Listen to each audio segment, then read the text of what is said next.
Hi, how you doing? What's going on? What is going on? Let me see. I gotta get the phone going here.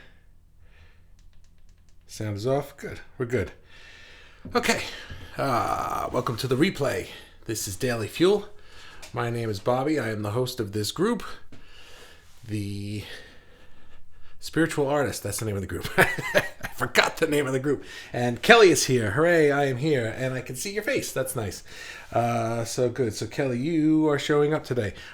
It's always a crapshoot. Who's going to show up and who doesn't? Mikey shows up today. Yay! Hi, Mikey. How you doing? And Danielle is here. Hello. Oh, everybody's showing up today. Look at this.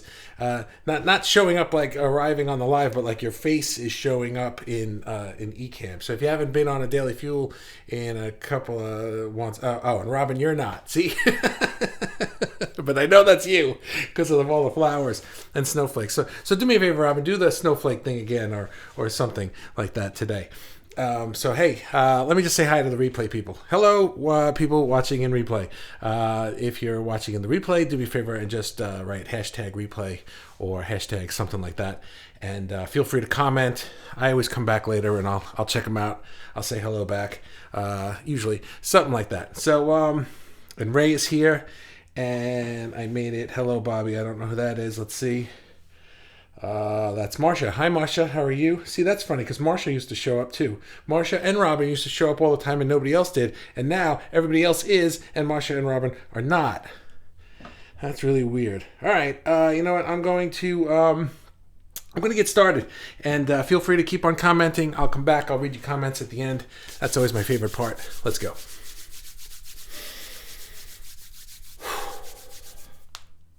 Cracked. All right, space. Not outer space, but space, the space in which we do our stuff. We do our art, we do our work. The other day I posted something. I said, hey, tell me some ideas for Daily Fuels. And Peter wrote studio. And Kirsten mentioned something about creating a sacred space to do your art, to do your work. And I like that idea because I put a lot of time and energy and thought into my own space, the space in which I work. I have a studio here in my home. It's in my basement, and it's got a lot of pros and cons, but there are things I love about it, and there are things that I wish were different. And I just wanted to sort of give my 2 cents on what I think of the space in which an artist's work. In which an artist works. To me, the space is an extension of us, right? I feel like it's an extension of ourself, of our energy. And so our energy sort of goes out and exudes into the space. But I also think that the space that we create creates its own energy, which comes back to us. So I think it creates kind of like a feedback loop of energy that we can either thrive in or not, depending. But luckily, we have the ability to do the best we can with what we have on hand, and that's kind of what I wanted to talk about today. So for me, I've always felt very, very connected to my space. Always rethinking it. I'm always looking for a better way to set it up. This should be over here. No, now it's over here. I've had it rearranged and organized. Like my desk is here right now, and this is my backdrop. But this room has had 57,000 different variations and configurations since I've been living here. And I'm constantly trying to stir up the energy. To me, that stirs up energy, and it also removes any stagnant energy or like anything that's kind of just been like sitting there, right? Get rid of that. Right now, I'm kind of in I guess sort of a minimalist thing. This space that I'm in right now is well, actually, this is something I'm jumping ahead. So I have 3 things I want to say about space. So the first thing is I try to think of the location of the space. So for me, being in my home is very important. That stems back to when my wife and I first got married and decided to have kids.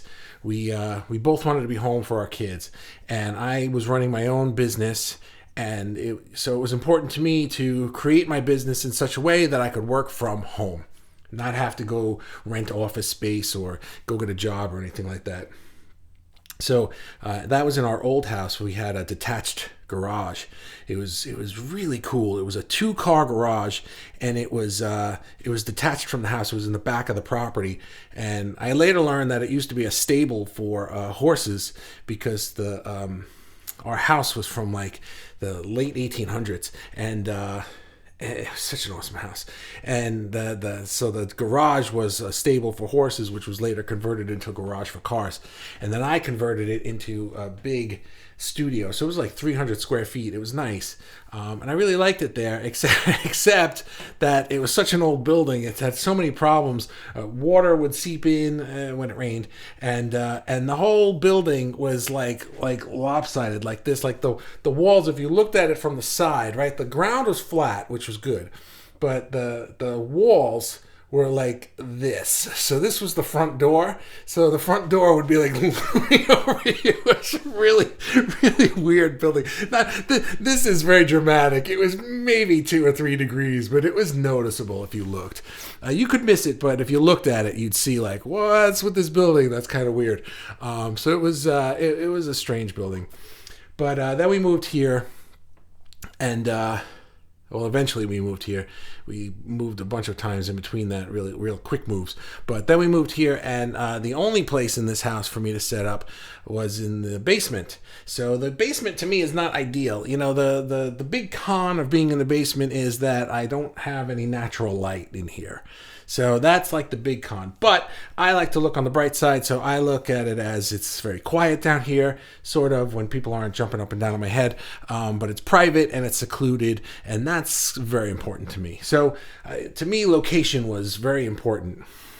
The second thing is, and probably just as important, was the layout and the flow. And that's where the whole constantly redesigning it and everything comes into play. And I feel like now I have probably my favorite version of a studio that I've ever had, because I finally have like the best version of pieces in the right place for the flow of the work that I do.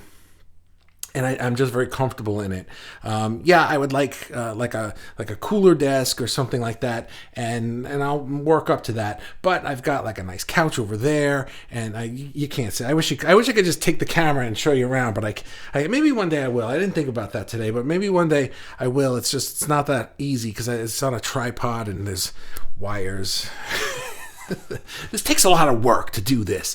I've got a cool couch over there. But the couch was it was way too big for the space. It was like one of those L couches. And one day I was just like, this is ridiculous. And I took some tools and I just hacked at this couch, and I just threw out like 2/3 of the couch, but I kept, and I was able to put together just like a love seat that fit perfectly over there. And it's still stayed together, so that's good. And I got a what is it called? Those covers, slip cover for it, so it looks like it was supposed to be that size. But more importantly is I have everything set up perfectly here for the work that I do, and I've got my lights set up and my mic and my camera set up so I can do Daily Fuel without having to set everything up and break it down every day. It's a permanent fixture. So that was important to me. And then the last thing I just wanted to touch on is the equipment. So for me, a lot of technical equipment is important. I have my computer, my microphone, my lights, my camera, my monitor, and my drawing tablet and musical stuff. But I'm not a big proponent on equipment for an artist. I've never felt like the equipment makes the artist. Like if you're a great photographer, you need the greatest camera or something like that. It's great to have, but if you wanted to be a photographer, you don't need to start with the greatest camera ever invented in the whole wide world, because you need to build up to those things. I think that any artist that is good at their craft can make amazing art given the crappiest equipment. And I think that somebody who's not really devoted to their craft and is just either starting out or dabbling or isn't really serious about it can have the best equipment in the world and not really make anything worth anything. So I don't think the equipment really has anything to do with it. And I would challenge everybody to, if you're sour on the equipment that you have, whether it's technical equipment or your artist equipment or your paint or your whatever it is, right? If you're sour on that, if you're down on it, you're just like, nah, I wish I had better stuff. I would challenge you to make the greatest thing you can with what you got. And I bet if you looked at it from that perspective, you might surprise yourself and create something that you didn't think you could. So with that, I'm going to go to the comments and see what we got. Luckily, most of your faces are showing up. And I got Robin with the snowflakes, so I don't have to look. And I made it hello. Who was that again? Marsha. Right. And Robin says, K. Okay, Bobby. Thank you. And Kelly, this topic is a little bittersweet for me. My space period has been inside my van for the last few months. Explains the lack of creative output, I guess. So cheers to me for recently moving. Making a sacred space for creation is definitely a necessary step. Cool, Kelly. I'm glad. I'm glad that you're landing wherever you're landing, and I think that that's awesome. So good for you. I think that the van thing would definitely be layout and location would be kind of kind of not great, right? So so wherever you're ending up, I'm happy to hear that. That's great. Danielle says, very good. I'm making a space in my home also. Awesome. Yeah, I like working from home. I know for some people that wouldn't work. You know, there's a lot of distractions and stuff, but I've gotten good at it. You know, when I started my business a long time ago, I set up an office in a spare bedroom in our house. This was before I converted the garage. The garage at the time was just a garage in my old house. And I was up in this bedroom, and we didn't have kids, so we had all these bedrooms in our house. And and I set it up the way I thought I should, you know, like I had a desk and I had a thing with a television and blah, blah, blah. And I'd have the TV on all day. And one day I realized I'm watching TV all day. And so I took the TV out of my office, and I haven't had, actually that's not true. I have a TV in my office now, but I've become so disciplined with it that I don't watch it. The only thing that TV is ever for is if someone's hanging out and we're watching a movie on the couch or something. Or I might put one of those fireplace apps on Apple TV, you know, and then I got a fireplace over there. So, but the TV's never on because me and TV are like best friends. If the TV is on, I'm watching TV. Here's a funny story. When my daughter was born, my first child, the nurse came into the room to teach us how to change her diaper. And my wife was in the hospital bed, and the nurse came in, and the TV was on, and the TV was one of those ones that was on like one of those arms that you could move, so it was like a monitor right in your face, and it was right like there. So it was the nurse and me and my wife and the TV, the four of us in a circle.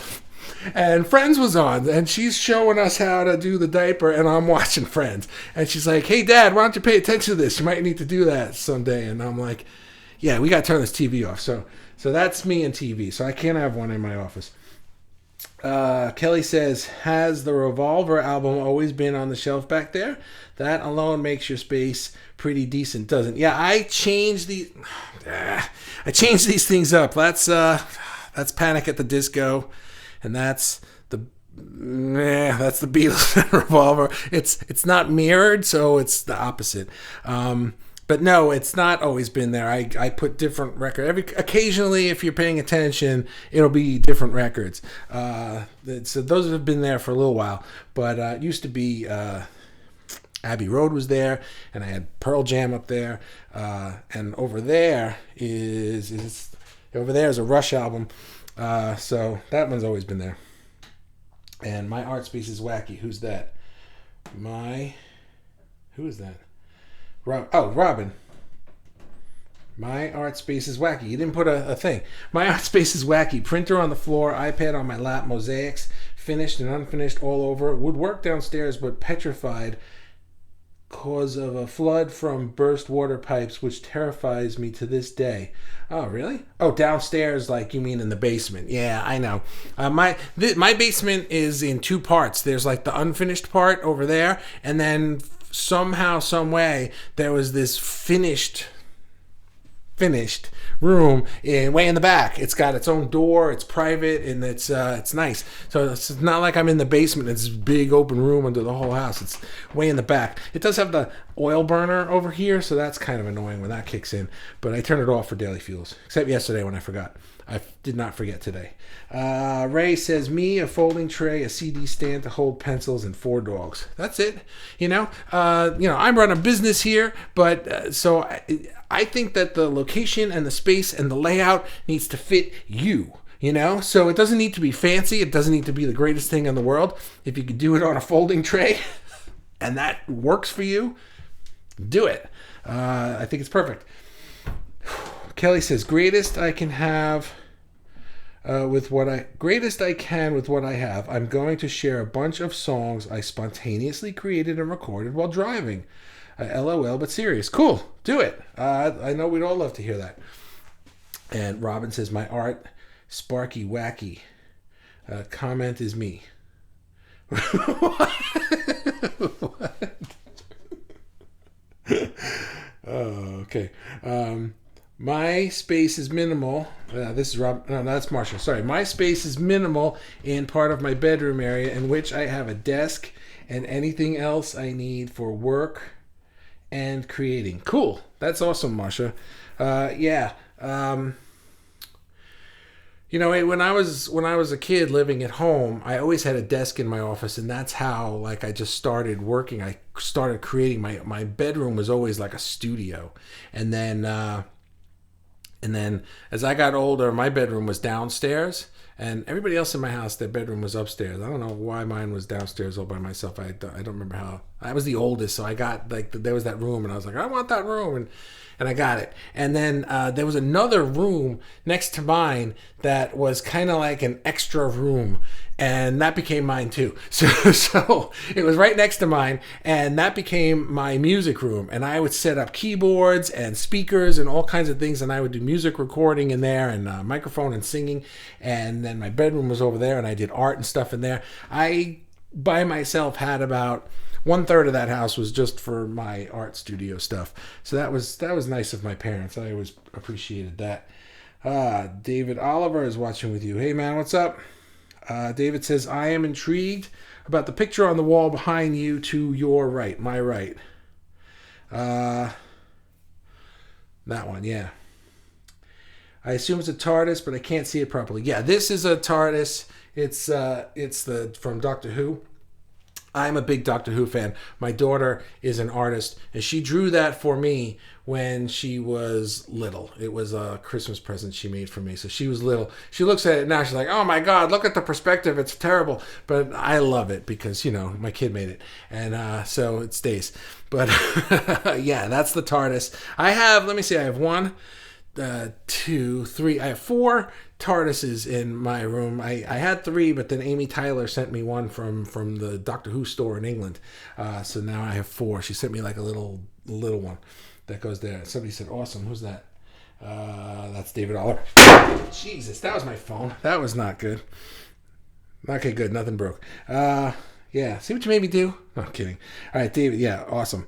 Cool. And that is my space. So I guess the point I wanted to make for our space is just to think of it as an extension of us and to do the best we can with what we have.